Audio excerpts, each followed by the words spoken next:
You've thought about connection. You have thought about your kid. You've involved them in the conversation.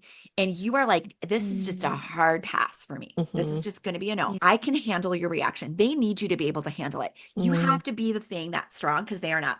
And Right. so when they try to hit at that boundary and you Yeah. don't cave, it's actually creating additional safety for them in most instances. Yes. You're listening to God Hears Her, a podcast for women where we explore the stunning truth that God hears you. Join our community of encouraging one another and learning to lean on God through scripture, story, and conversation at godhearsher.org. God hears her. Seek, and she will find. Well, I'm so excited about today's episode. We have a wonderful guest, Amy Betters-Midtvedt, and she is an author of a great title of a book. It's You'll Make It and They Will Too. So just a little bit of background about Amy. She is a contributing author for Today Parenting with more than 1 million readers. And she has 25 years of experience working with adolescents and families. She has a master's degree in leadership curriculum and instruction, but probably her biggest real life situation is she is a mother of 5, married to her husband, Todd. And Amy, we are just thrilled to have you on God Hears Her. So welcome. I am so excited to be here, you guys. Thank you so much for having me. This is just such a treat. I'm so excited. Well, we're excited to dive into this whole topic of raising teens. Everyone take a deep breath. It's a whole thing. Eryn, I know you're going to be taking a lot of notes yourself. I'm feeling you. I'm feeling you right now. Yeah. But before we get into that chunk of, talking through that, we would love to kind of hear some of your backstory, like some of your background. Why is faith important to you? And some of your spiritual journey. That's just like such a grounding, important thing to give context, I think, to the whole conversation, right?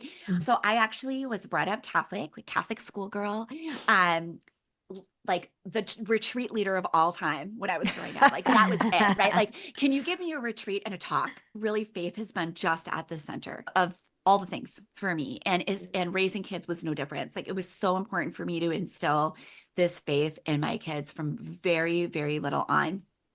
And then as they grew, they ended up being people with their own ideas about what faith was, right? So they have been some of my biggest faith teachers. So my faith journey with them has just continued.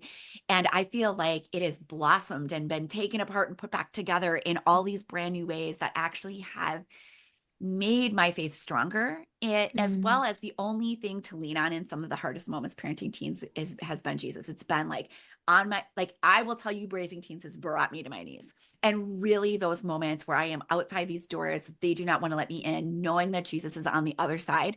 And I can just be like, all right, I can't be there. Can you please be there? And he is. And somehow he's also with me on the other side of the door at the same time. Right. Like it's just like this whole miracle. I couldn't have gotten through without that. And so that's just been really challenging and strengthening at the same time. Could you share maybe from the 50,000 foot view to the 5 foot view of what that looks like in parenting? And maybe if there's a memory that you can share, what was that moment like, being on your knees on the other side of the door? Sure. Absolutely. I mean, it is so clear to me. And I actually had a kid that was so in the weeds. And it had just gotten dire. And there was very little communication coming from this kid. And having 5 kids, they're all very different. This one is a deeply personal sharing is not going to be the thing that helps this person. And that's very difficult for me because I'm a talker. I want to let's just talk it out. We can talk it out. I need to know all the things. And those weren't being shared, which heightened that anxiety for me. Yeah. Because you're probably guessing. You're trying to guess it. And my brain is going to worst case scenario. Yeah. Sure. Like you're probably overwhelming them too. Oh, they're like 100%. Yeah. It caused I actually, after this situation ended, that was the feedback. Like every time you came at me, my anxiety just ramped. Right. And I'm thinking I'm bringing comfort. So that door is just closed and I did not know what to do. So I brought my blanket and my pillow to the door of this kid and just laid there. And I thought, if they need something and they try to leave this room, I'm right. I'm literally right here. Right. I know you don't want to listen to me. I know you don't want to talk to me. I can't be with you, but I can be in front of this door. And it just felt like what I needed to do. And I can remember just praying, like just deeply, like, please, dear God, be with this kid and please speak to their heart. And you can know what they need. I don't get to know, but you know what they need. Yeah. And having a visual of Jesus actually like being God, being with my kid. And then also in my heart, I heard like, I've got you too. I've got you too. I am right here with you too. It was such a strong moment where I was able to surrender because I had been trying to control the whole thing with my words and my actions. And I was trying to fix it, and you can't fix it. And so just knowing if I surrendered this to God and knowing that he loves this kid in a way I can't even understand. And I love this kid so much. How could this surpass me? Right? Like we can't as a human, like even intellectualize that, but to feel that in my heart, that was true. And that love was also there for me. And it got me through that night because in that moment, I felt the most alone I'd ever felt in my life. I have a husband who is wonderful and parenting alongside me does not worry in the same way I worry typically, right? I don't know, was that different, like worry meters? I felt like nobody else had a kid that was in this. Like nobody else was feeling this. It was just me. Everybody else's kids seemed fine. Everything I was seeing is everybody else is killing it. And I am here in this moment and I have nothing. But that in that surrender is where I'm really giving my kid what they need, right? I am giving them room to fail, to feel their hurt, and to know they can work through it.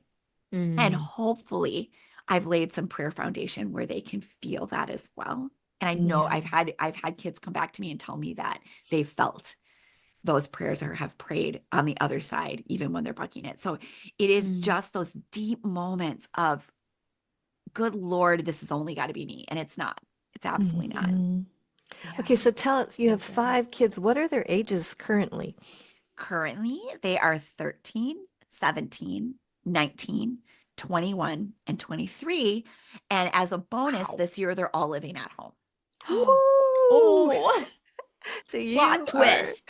Plot twist. Well, Amy, you are living it. And, Absolutely. one of the things that I've learned as I've been a friend is, and as I've been in a 12-step group before, so, just unsolicited advice is one of those things that is not very helpful for our teens, for our friends, for future reference when we are mother-in-laws or whatever, just unsolicited advice, right?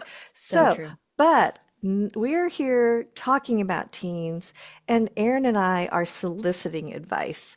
So we are asking you, Amy, from your experience, from what you have learned, from your own parenting and from what you've observed, what's some nuggets of advice that you kind of like anchor yourself in and you would give to someone who asks you, like us? One of my biggest anchors is wondering in my mind as I'm making a step forward, and I've learned this through trial. So I'm going to say this and know, like, there's a million times I didn't do this. So that's why I know it works. Okay. So it's like, I am like standing on picture me standing on a heap of my failures. And now I can tell you, okay, from all this stuff, here is what I'm holding on to. And here's what is working for us is every move. Is this going to keep me in connection and relationship with my teenager? And that lens drastically changes things. That's the first one, right? By pushing them away, am I keeping them in this space? So when you talk about unsolicited advice, that's a push. That's not going to keep you in connection, right? Like you can actually physically sometimes watch my kids walking away and trying to get their arm on the bedroom door so they can get back away from me, right? Because it is me just imparting this wisdom, and they have no need of it because they already have their wisdom, right? And so I sometimes enter into a conversation. I just did this with my daughter the other day, like, I fully expect, honey, that you are not going to listen to 90% of what I'm about to say, right? But she had kind of approached me first. So I knew she was kind of listening. And I wanted to just be like, oh my gosh, here's the answer. Here's exactly what you should do. I know. But no, that's not going to keep me in connection. What is going to connect her to me in this relationship in this moment so that our hearts can kind of be together? And so that's how I led. I love you so much. I'm going to tell you some of the things I can see from 20 years down the road from you. 25 years down the road for me. I really don't want to say the number because it's big, but I'm this far out and I can see these are the things that if it were me, I would want to be thinking about, or I would have wished I thought about. Yeah. And that's it. You take it or leave it. You take those things or leave it. And I know I want you to listen to what's in your own heart. Mm-hmm. Like God has put a voice inside of you. That actually even overrides mine, because sometimes mine's going to speak fear, right? And then just saying, what does that sound like to you in this moment? Like, do you feel like that works for you, doesn't work for you? Like, what is your reaction to that? Do you want to think about it longer? I don't know. Like, this is just what I'm giving you. And, just putting that trust back in them and letting them know whatever it is, you're going to own the outcome of this decision. I trust that you're going to do the best that you can right now with us. And it's a very different way of approaching, as opposed to like, all right, you should not be doing this. This is absolutely the wrong choice. Here's why. Here's what I'm worried about. Here are all the things. Like, you can actually feel those words break your connection, right? Yeah. You can feel it, whether it's a big thing or a small thing. That's the thing with my older kid. With a small, like, I have a 13-year-old boy. So everybody needs to pray for me right now for like at least 30 seconds, because it is really hard. It's really, really hard to stay in connection with your 13-year-old when you pick him up from tennis every day and he's dripping with sweat and you say, oh, honey, you look so hot. Actually, I'm really cold. Okay. Okay. Right? Like, where are we finding the connections? That's good. I will say, I have said this many times, and I don't mean this in a degrading way, so we can delete it if that is the case. Right. But children are like creatures. They are little wild creatures that you're 100%. watching develop into Yes. to an adult. And adults are also creatures too, but Right. you're watching because they don't have that part of The their brain. brain has not fused yet. No, and For sometimes I real. think it's like sizzling up there in this really weird way. Like, there's like weird misfires happening, and they're just trying to make it through their day. They have no idea who they are. They're trying to figure it out constantly. I mean, I work in a middle school, you guys. Like, it's the whole, and in high school. So I see it's like just brimming. And you're right. It's like watching creatures develop. Yes. And it's really hard. And you need to somehow build this connection that's going to last a lifetime. Right? Okay. So number one, build a connection. What's your next one? My second one is really this idea of, I talk about it as noticing and naming in the book. And really what it is, and we use it in education all the time. It really is this idea of you're ascribing this most positive intent to your kid. My 13-year-old, when he says that, I'm ascribing most positive intent, right? I just realized this frontal lobe is not ready. So what'd you say? Positive intent? Positive intent. So it's like assume the most positive thing about your kid. Oh. And then, right, we are assuming every kid wants to be good. Every kid wants to please you. Every kid wants to succeed. That's really, it's really true. Like, research-based, that's true. And so we have to notice and name those things that we see, those moments when they are doing that, so that they know we see it. Now, my every instinct is to walk into a disgusting bedroom and say, this bedroom is disgusting. You are a wreck. What is happening? Like, or to like, I've got a lot of neurodivergence in my house. I've got kids that have got missing assignments, messy backpacks. Like, you are missing every assignment. Like, how are you even going to make it through? Like, I do not understand, right? So like, that's your instinct. Okay, that you can also say is not going to bring connection. And it also is like naming this identity to our kids indirectly. Like, you are a mess. Right. You cannot do this. Right. You are in big trouble, right? And so instead, what we want to do is find those moments. And sometimes it means ignoring some things. There are hills I no longer die on. The bedroom is actually a hill I no longer die on. It's not worth my time. It's not worth my connection. But it is instead noticing, like, okay, so sit back and look at your kids. And you could do this right now. And you think about the things that are wonderful about them. And no human, no adult wants to walk into a room where someone is about to lecture you on all the things you are not doing right. That's right. And somehow we feel like we are entitled to do that with our teens. And mostly we're trying to help them, right? But it's not. Right. So instead we're going in and we're saying, like, man, okay. And like, this is, man, I notice you are so into this video game. Like, tell me about it. And noticing you are a huge problem solver. I can tell, like, you are really into this because you love to problem solve. You are so good at figuring things out. This is absolutely amazing, right? And then I also notice that you're able to do that in other ways, which is really cool. And so sometimes I then piggyback off that later and say, like, you are the best problem solver, and this kitchen needs to be cleaned. I'm just putting you in charge. You figure out how that has to be done. I have such faith in you. And sometimes they'll roll with it. Sometimes they'll grumble, but it is like, I am naming the good in you. I am naming, like, if you are constantly wanting to be on the phone with your friends, you are the best friend. I notice how you are there for your friends all the time. It is Yeah. so amazing. Could you though, we're going to have dinner. I need you to pause that and like let your friends know if this is an important time for them, like you're just gonna be off the grid for a couple hours, right? And then Yeah. you'll be able to come back to those relationships. And you know what? I love how you also bring that to our family. So we're just Mm, naming mm. whatever that good thing is that we can see in our kids, and we are reinforcing it and transferring it into those other situations where we might be a little more in the weeds. And Yeah. naming what a great friend you are and what you're doing, and then asking you to kind of just pause that and come over to us is such a different vibe than like, I cannot look at you on the phone for one more second. Yeah. Right. Turn that off. I'm taking it away. I can't take it. I'm locking it up. Right. Like, Yeah. and if my kids listen to this, like they will all be like, sometimes you do that, Mom. 100% I do. I'm a human person. You guys aren't perfect and neither am I. So there are Right. going to be times we're course correcting that. But that is like, when you talk about that pillar inside, that connection Yeah. and that positive intent, those things really go together Yeah. to Yeah. keep us, maybe into that umbrella rock of like being in this relationship with this human person that you want them to come back to for their whole lives. Yeah. Oh, that's I beautiful. love speaking into identity, how you said, Yes. I think you just have to be really intentional with even the small acts and the big acts of speaking into identity. It Yes. seems like in the teen years, it can be times when the parents are pushed away Oh, yes. because they're actually naturally supposed to be splitting. Yes. Mhm. And so it's a good thing. But Yeah. but in the same way, like in developmental Mhm. psychology, we understand that 2-year-olds need to learn no, need to learn to get Yes. off of the lap and start to explore the world. Yes.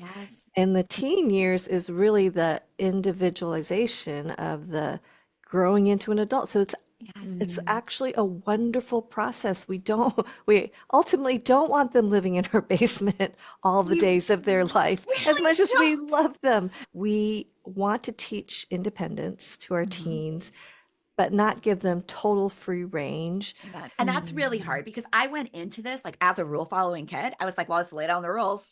We're going to go. And then the, Yeah. the first person was like, awesome. Those are the things I'm supposed to actually do. Let me break all those rules. Right. Yeah. And then trying to figure out, like, and then I'm like, well, I'll just ground you for, I talked about in the book, I'm just going to ground you for 3 months. And Yeah. then she's going to come back and be like, cool, I wanted to work on my art anyway. Right. Which Yes. is Oh my like, gosh, it's right. so So like true story. true. That's how it went out. So I was like, okay, how are we going to work this? And as it turns out, the second kid's different. And so is the Hmm. third. And so is the Hmm. fourth. So what I found is like their boundaries, it's just like dealing with like anybody Mm. you have in your life. Right. We have different boundaries or different relationships and different things. Now, with our teens, we're helping them develop. We're trying to give each kid enough freedom to Yeah, make some mistakes and learn from them when they're in a place that's their soft place to land. So we have to give them some freedom. We that's can't just like good. ground them for 3 months and be like, now I'm just going to keep you home forever because you're making Right. mistakes. No, like, Yep. sorry, that did not work. But not too much where they're really getting out there into some things that they're in over their head for that decision making. Every one of my Yeah. kids needed something different. And so I had Hmm. to be honest with them up front. Like, we're not like, I remember my second kid saying, what's the rule for my curfew? Well, your rule for your curfew is may actually be later than your older sibling Mm. because the older sibling has tested all the boundaries, has done all the things, like has gone off the grid, has just, it just really has had some wild times. And so, and we talk in my family about the bank of trust. So when you break an agreement, like to say you're going to be Yeah. home at 8, you're not home at midnight, you have withdrawn from the bank of trust. And every Mm. time you withdraw, you have less trust in there. And then your boundaries shrink. So if you can't Mm. come home at 12, I actually had to show up at a bonfire, like in my pajamas and take a child home. Right. Because we were Mortifying all more, around. and all the kids. Plus, I like teach in this district, right? So it's like I know all the kids. They're like, hi, Oh Miss my Betters. God. Like, hi, kids that are still at the bonfire. And my daughter, who like I to do the walk of shame to my car, which was humiliating. Right. But that was like the bank of trust was legitimately empty. There was Yeah. none left. It was in And so debt. you were in debt. You are coming home and your curfew is 9 o'clock until and then it'll be 9:30, 10:30. So then your sibling who is just like more like me, like, okay, I'm supposed to be home at 10. I'm at home at 9:58. Right. Like, Oh. it's just like, she is like putting deposits in that bank of trust like crazy. So you might be out later. And that's just the way it is. Mm. So, that's really kind of that idea. If we're trying to teach them to be in relationship, there's consequences to not living up to Mhm. what you say you're going to do, but also involving them in that. So it's not like this arbitrary, when you're this age, you're home at this age. And now Yeah. I made the rule and that's what it is. it's really like, because different situations I found called for different things too. Then all of a sudden someone's asking you, like, can I go here for the weekend? I just didn't even know that was a thing people did. And Yeah. right. So you're Right. like, I Right. don't know if you can go away. I don't know if you can. So like, let's talk about what all the pieces. It's not like a yes or a no. It's what's happening. Mm-hmm. Okay, Yeah. there's no parents there, and like his Yeah. 16-year-old's driving, that's a no. But That was whatever it is, we're trying to figure out if it's a yes or no with you in relationship based on who you right. are Yeah. and what the risk is involved that's Mhm. perceived. And we're not always going to agree. And so Yeah. sometimes you're going to be like, I 100% can handle this, but I'm Yeah. looking at the vantage point of experience. So at the end, you Mhm. live here, it's probably my car. Yeah. Yes. My, Yes. whatever it is, but it is like, no, that's the boundary for you is this, and then Mm. go from there and hope that there's moments where we are and just not, we're in disagreement and it's super uncomfortable, Yeah. like disagreements are. A lot of times I want to be like, I want to repair this relationship right away Yeah. by saying, oh, well, how about instead, well, I'll go to no, we have Yeah. to be able to sit in it and work through Mm. it to the other side of like, we just sat in a disagreement. Like, I trust we're going to come out the other side. Our relationship is strong enough to make it through this Mhm. conflict. I think it's Mm. getting on that, like having that headspace of Right. our relationship will be stronger because I feel like when you're in the midst of the muck, of laying down the boundary and having the emotional response be Yes. so heightened. What would you That's speak so into that? wise. Because that's so hard to decipher between like, is my boundary literally severing this connection because this child is going insane by the Right. boundary? Right. Or is it that I need to stick strong to this? Like, how do you Yeah. find that?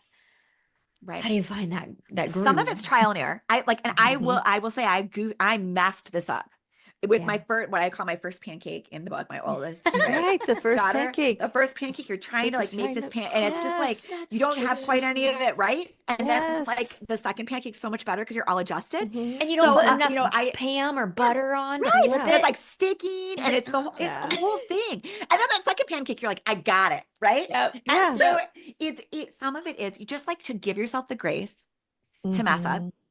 And Mm. then also, like when you say heightened emotion, you're exactly right. To really understand emotions will be heightened. And you are going to have a kid who says they hate you, they can't wait to get rid of you. Yeah. Those words will come out of their mouths. Mm. But we have to be, if you are really, you have gone through, like you've thought about connection, you have thought about your kid, you've involved them in the conversation, and you are like, this is just a Mm. hard pass for me. This is Hmm. just going to be a no. Yeah. I can handle your reaction. They need you to be able to handle it. You Mm. have to be the thing that's strong because they are not. And Right. so when they try to hit at that boundary and you Yeah. don't cave, it's actually creating additional safety for them in most instances, Yes. right? Yes. Yeah. They learn that your love can hold. And I will say that, like, I can absolutely handle this reaction you're having. You are entitled Yeah. to your feelings. You are entitled to feel like you hate me right now, and that is absolutely okay. Like Yeah. right now, like I don't feel the best about you either, to be Yeah. honest, right? Yeah. Like this has been a hard conversation and you've said some things that have hurt my feelings, but I love you so much and I Mhm. believed in this boundary so much that it's fine. Like when you come out the other side and are ready to talk to me, that's great. And I've had kids who've disappeared for days, right? Wow.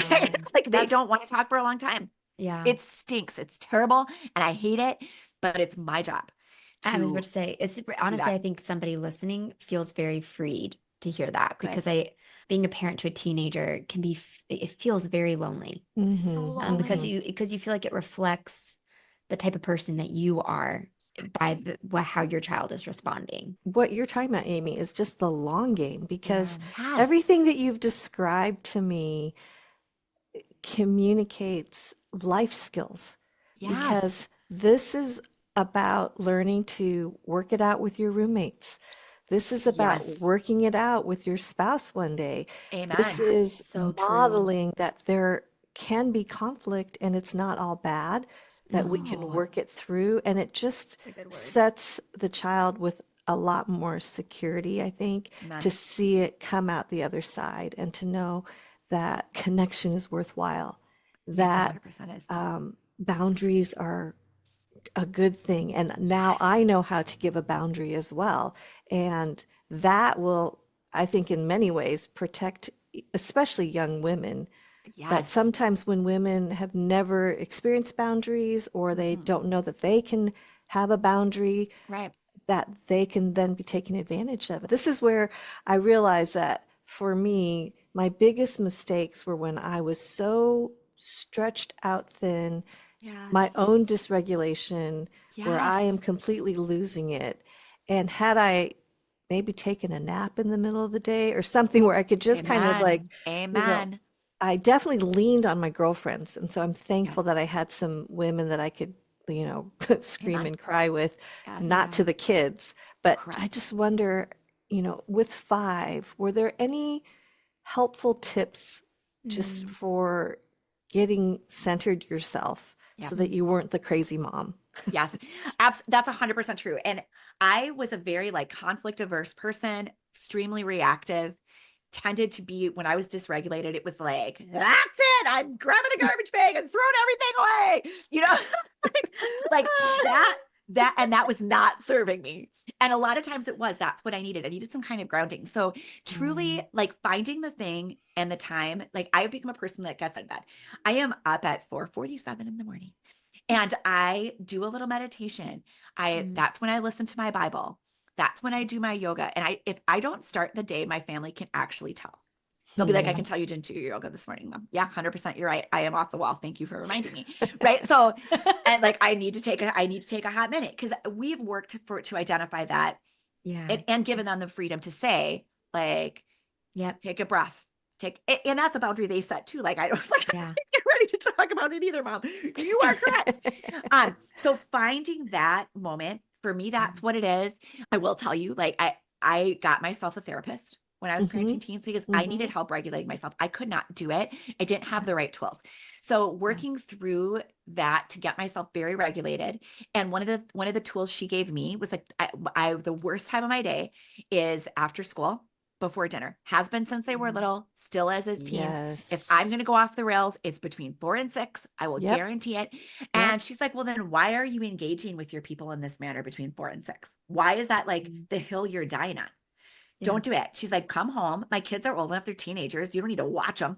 Right. Yeah. Right. Who cares if Sam is playing a video game for 45 minutes? Who cares if Kate is scrolling and making Pinterest boards? I don't care. I am gonna lay down and play my Heyday Farm on my phone, maybe, or I'm gonna watch a dumb show. She's like, you don't do anything productive. Take that hat off and just let yourself be a Yeah. person. Mhm. Read, lay there and stare at the ceiling, whatever it is. I take that little Yeah. bit of time to regulate myself. That was really hard for me to give permission to do. I felt like a Mhm. good mom after Yeah. school, like checked their homework, made sure people had a snack, got dinner ready, kept the train moving.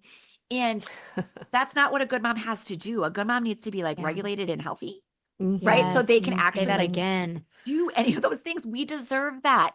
Our Mhm. family just, and if you have to think about it in a giving way, because it's really hard sometimes for us to say we deserve it. Yeah. Yeah. If you have to make that transition Yeah. by thinking of other people, you can think your family deserves to have a regulated mom, right? If that helps you Mhm. get there, ultimately, people who are listening, you just deserve it because you're a human on the earth, Yeah. right? You just deserve care and love and quiet and Yeah. time and peace because you are a human in the world. You don't have to be cultivating that for everybody else every minute. You just get it. Okay, so listen to that message. You just get it and give it to yourself. And the Mm. side benefit is everybody benefits. It's the same thing. Like I will Mhm. tell my teenagers still, like when they were 2, like have a snack. Why Yeah. don't you why Mhm. don't you have a snack and go lay down? Why don't you just put Yes. on a show that you love right now? Like, let's just stop the madness. Let's take a Yes. break before it's all escalated and do that for Mhm. yourself. Like, I talk about shower, sleep, and snacks, right? For our kids. Like, Mm. I'm one who just like, I'm just going to take a shower now. Great. Mhm. Water is the Mhm. king. So do those things. Give yourself that permission and get yourself in a better headspace. It's okay I to let it love sit. it. Never is anything an emergency. It's not like an emergency to figure out pretty much any question with a teenager. It can all Right. be fixed later. It's Yes. I okay. love it. That's good. This has been such a wonderful conversation, and we would just love it if you could just pray us out. Pray for those parents of teens, just from your Mm. well Yeah, of experience and your absolutely. I feel passion like for them. I have little prayers at the end of every chapter Oh, of yeah, the read Mm. one book. of those. This one is about letting go. But I know a lot of parents right now, too, that are listening might have kids that have been in transitions that have left. Mhm. And it can be hard to listen to this, too, if your kids are gone and you're thinking about what I could have done, right? Right. And we want to Mm. think there's still a lot we can do. Okay. So Mhm. this prayer is kind of around that. I love that. All right. Dear Lord, Please hold our children close as we leave them in all the places and drive away as they walk into dorms and apartments and have to do life on their own. Let our hugs not be too crushing, and let our tears not make them worry that we think they won't survive. Rather, let them know that those tears mean they are truly and deeply loved. Help us drive away and not swing back around because we forgot something when we really just want to see them for one more second. Help us in the dead of the night when we are thinking about all the things we forgot to say. Help us realize that they know enough to get through and that we can always call them tomorrow to remind them how much detergent to put in the wash and to be sure they have enough pillows. When they are really sad and homesick, help us discern whether it is a real problem or they just need time to get themselves into the new world. Let us support them from afar and pray over them from our own homes. I believe our prayers can stretch just like our hearts. Help us guide them where we can and remind them that we are there for them no matter what weird thing happens while they are away. Love them for us, Lord, in the night when they are lonesome, as you always guide them in your footsteps and not in those of the person down the hall going to the parties. Thank you, Lord. Amen. Raising teens can be such a hard season of life. I'm in the midst of that right now, so I'm thankful we got to hear from Amy. If you know a parent in the thick of it, send this episode to them. Yes. And before we go, be sure to check out our show notes for links to learn more about Amy and her book, You'll Make It and They Will Too. You can find that and more at godhearsher.org. That's godhearsher.org. Thank you for joining us, and don't forget, God hears you, He sees you, and He loves you because you are His. Today's episode was engineered by Ann Stevens and produced by Jade Gussman and Mary Jo Clark. We also want to thank Steph and Heidi for all their help and support. Thanks, everyone. Our Daily Bread Ministries is a donor-supported nonprofit ministry dedicated to making the life-changing wisdom and stories of the Bible come alive for all people around the world. God Hears Her is a production of Our Daily Bread Ministries.